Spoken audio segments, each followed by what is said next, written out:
मैं भारतीय जनता पार्टी से हूँ, लेकिन आज मैं शर्मिंदा हूँ। मणिपुर के हालत देखकर, पहलवान बेटियों की हालत देखकर, आज देश की अर्थव्यवस्था देखकर मैं शर्मिंदा हूँ कि मैंने मोदी को क्यों वोट दी, मैंने क्यों मोदी को समर्थन किया। 2% का प्रवक्ता संबित पात्रा, वो संबित पात्रा कहता है कि मणिपुर की हिंसा को छोड़ो और पश्चिम बंगाल पे बात करो। अरे संबित पात्रा जी, अरे आपकी औकात है? आप हमारी बहन बेटियों के कपड़े उतर रहे हैं, आप भाजपा को बचाने में लगे हुए। मैं जाग गया हूँ।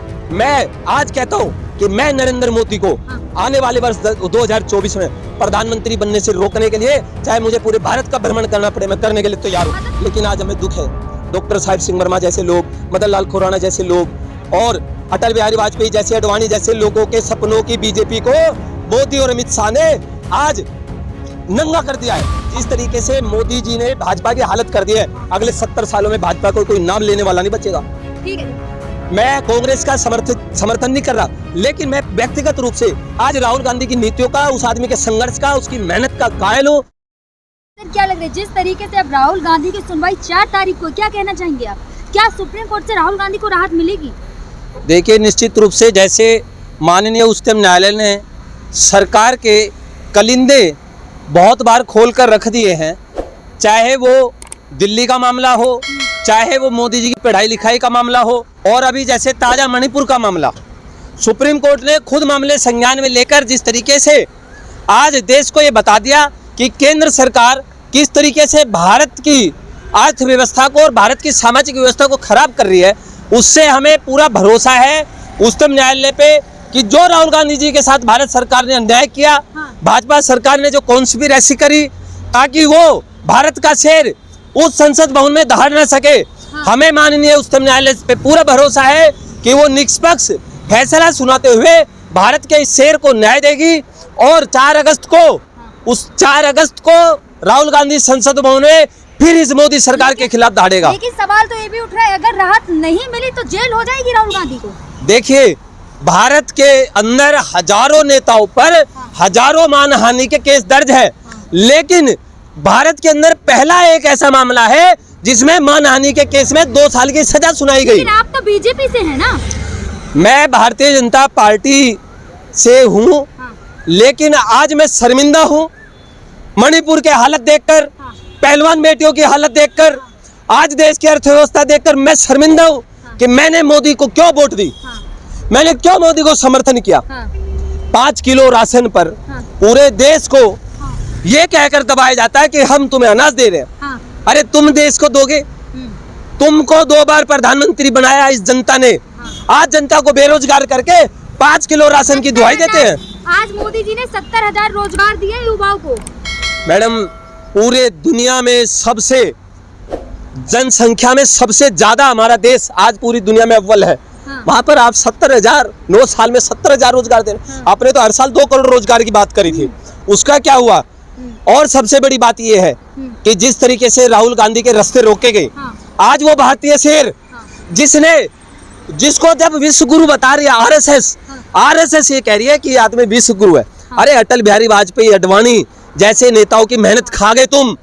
आज अटल बिहारी वाजपेयी की बनाई हुई रोटियों को मोदी अमित शाह खा रहे हैं ना, उन्होंने अपने घुटने तुड़वाए होते जनता के बीच में। मैं तो कहता हूँ, जिस तरीके से मायावती जी को अक्सर लोग बोलते हैं कि काशीराम की मेहनत को उन्होंने बर्बाद कर दिया, आज अटल जी का बनाया हुआ भारत, अटल जी की बनाई हुई बीजेपी को ये लोग बेच खा गए। आज देश के अंदर कोई संस्था नहीं छोड़ी। जिस समय मोदी आज विश्व का सबसे बड़ा नेता बीजेपी की नजर में, आरएसएस की नजर में, उस समय राहुल गांधी सड़कों पर घूम कर मोदी को टक्कर दे रहा है। तो मैं मानता हूँ आज राहुल गांधी सबसे कद्दावर नेताओं में से है। जब कांग्रेस राहुल गांधी को कट्टावर नेता कह रहे हैं आप, भाजपा के, लेकिन भाजपा के ही प्रवक्ता हैं। देखिए, जो नेता है वो पप्पू कहते हैं। मैं आपको एक बात कहना चाहता हूँ कि भले ही मैंने मोदी जी को वोट दी, सपोर्ट किया, मैं भाजपा कार्यकर्ता रहा कई बरस तक, लेकिन आज मैं ये देख रहा हूँ, मुझे देश में और भाजपा में किसी एक को चुनना है। या तो मैं अपने भारत देश को चुनूं, या फिर मैं भाजपा को चुनूं। लेकिन भाजपा वो अटल वाली भाजपा रही नहीं। अटल बिहारी वाजपेयी के राज में कार्यकर्ता की देश की हर एक अटल बिहारी वाजपेयी था जिसने 26 पार्टियों का गठबंधन लेकर और उनकी बातें पूरे 6 साल रख के 6 साल सरकार चलाई। एक ये है जो अपने विपक्षी नेताओं को लगातार खत्म करने पे तुले हुए है। मैं ये कहना चाहता हूँ, आप देश हित की बात क्यों नहीं करते? बीजेपी के जितने कार्यकर्ता है, आरएसएस के जितने कार्यकर्ता है, गोदी मीडिया के जितने चैनल है, गोदी मीडिया के, आज वो एक तरफा भारत के विरोध में बयान दे रहे हैं। अगर भारत के अंदर कोई दो बहन बेटियों को निर्वस्त्र करके घुमाया गया, कितनी, मेरा मानना ये है कि पूरी दुनिया में सबसे बड़ी घटना है ये, पूरी दुनिया में जो अमानवीय घटना है। इस अमानवीय घटना को आज भाजपा के प्रवक्ता, 2% का प्रवक्ता संबित पात्रा, वो संबित पात्रा कहता है कि मणिपुर की हिंसा को छोड़ो और पश्चिम बंगाल पे बात करो। अरे संबित पात्रा जी, अरे आपकी औकात है? आप हमारी बहन बेटियों के कपड़े उतर रहे हैं, आप भाजपा को बचाने में लगे हुए। पहले के नेता नैतिकता के आधार पर इस्तीफा दे देते थे, आप तो आदमियों की मौत की कीमत भी ऐसी लगाते हो। अभी देखो रेल हादसा हुआ था, रेल हादसे में इन्होंने 2-2 लाख रुपए मरने वालों को दिए। तुम्हारी वजह से लोग मरे, तुम्हारे कारण लोग मरे, और तुम उनको 2 लाख रुपए में उस जिंदगी को तोल रहे हो। डूब के मर जाना चाहिए, ऐसे भाजपा प्रवक्ताओं को डूब के मर जाना चाहिए। राष्ट्रवादी है।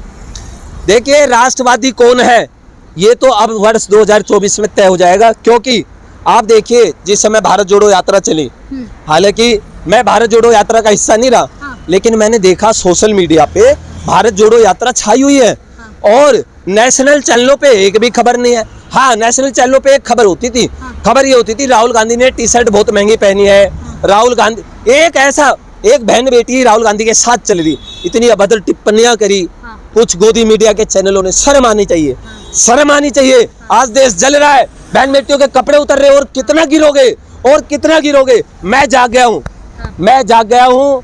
मैं आज कहता हूँ कि मैं नरेंद्र मोदी को आने वाले वर्ष 2024 में प्रधानमंत्री बनने से रोकने के लिए, चाहे मुझे पूरे भारत का भ्रमण करना पड़े, मैं करने के लिए तैयार हूँ। मतलब चैलेंज कर रहे हैं? बिल्कुल मैं चैलेंज कर रहा हूँ। मैं देश के कोने कोने में जाकर लोगों से हाथ जोड़ूंगा। हमारी बहन बेटियों के कपड़े, ये बोलते थे डबल इंजन की सरकार, डबल इंजन की सरकार में बहन बेटियों के कपड़े उतार दिए तुमने।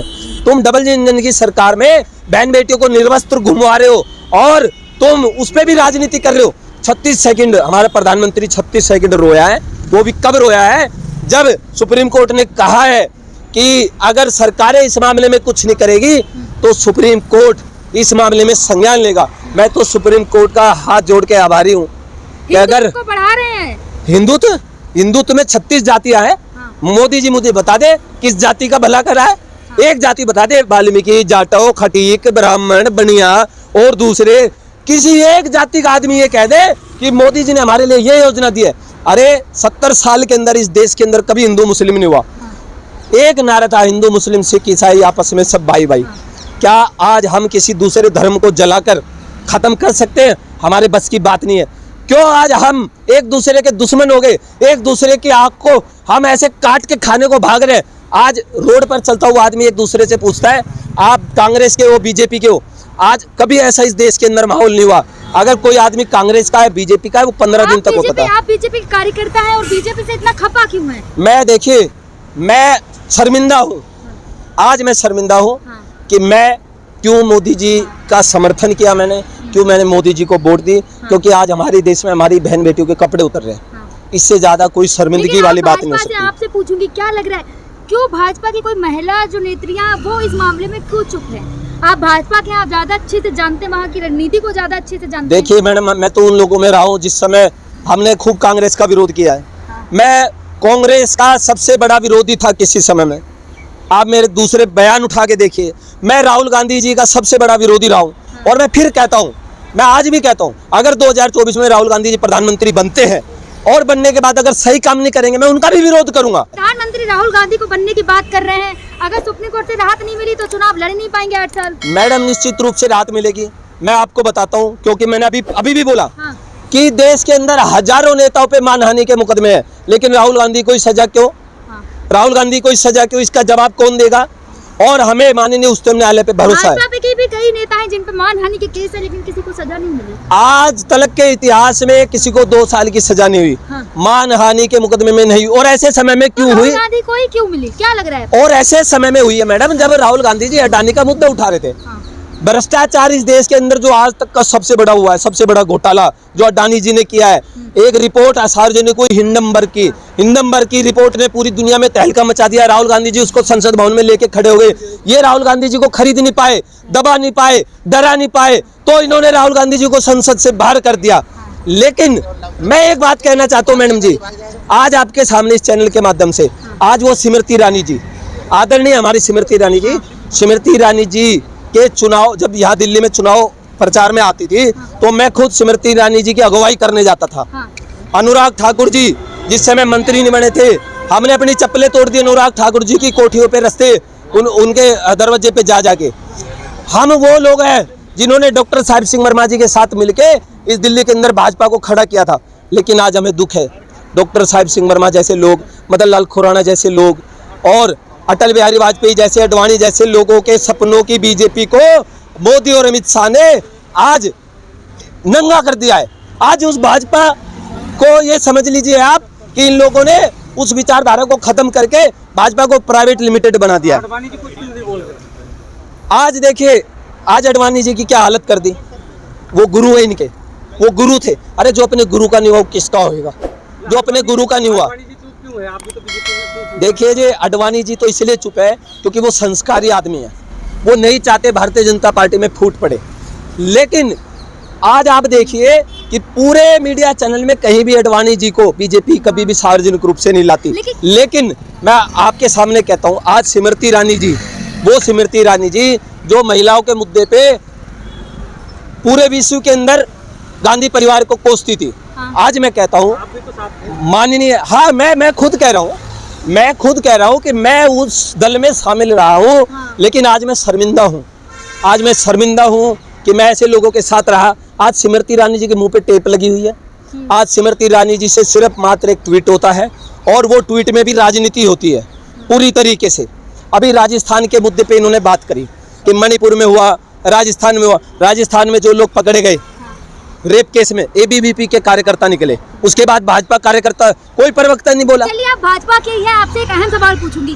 क्या लग रहा है, जहाँ भी बहन बेटियों के साथ ऐसा कुछ होता है या बहन बेटियों के लिए मामले जितने भी सामने आते, कहीं ना कहीं भाजपा के नेता ही क्यों आते हैं? आप खुद एक भाजपा से हैं, जुड़े हैं आप उससे। मैडम, मेरा मानना ये है, अगर भाजपा को बचाना है ना, मैं आरएसएस से कह रहा हूँ आपके चैनल के माध्यम से, आज पढ़ा लिखा नेता भाजपा का कोई चेहरा बना दो, नेतृत्व बदल दो, वरना भाजपा। मोदी जी पढ़े लिखे हैं, आप कैसी बात कर रहे हैं? मैडम जी, यही सुप्रीम कोर्ट में मोदी जी का मामला चल रहा है अभी डिग्रियों का।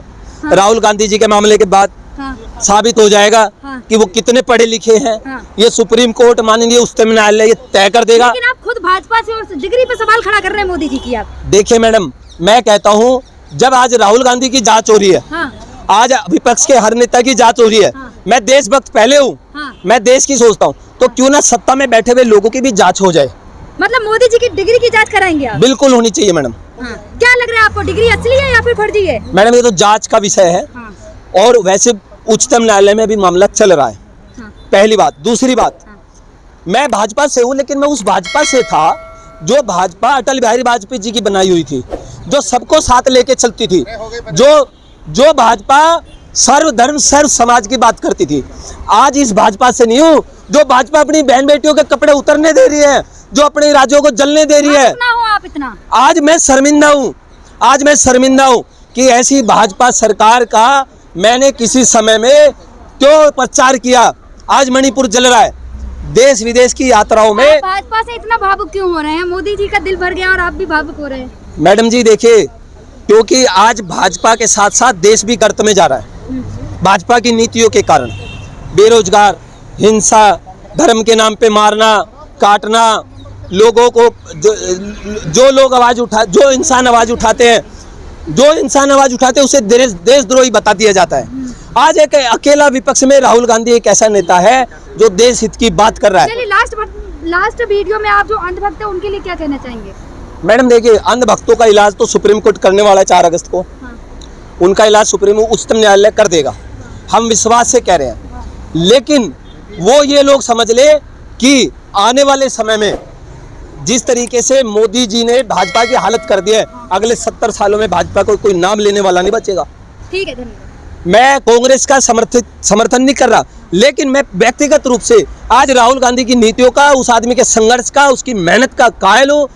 उसके साथ जो शोषण हो रहा है, उसके साथ गलत हो रहा है, वो बिल्कुल भी बर्दाश्त नहीं किया जाएगा। और देश हित में कोई भी नेता आज राहुल गांधी के अलावा कोई नजर नहीं आ रहा है जो मोदी जी से टक्कर ले रहा है। कोई भी नेता देश हित में बात करेगा, हम उसका साथ देंगे।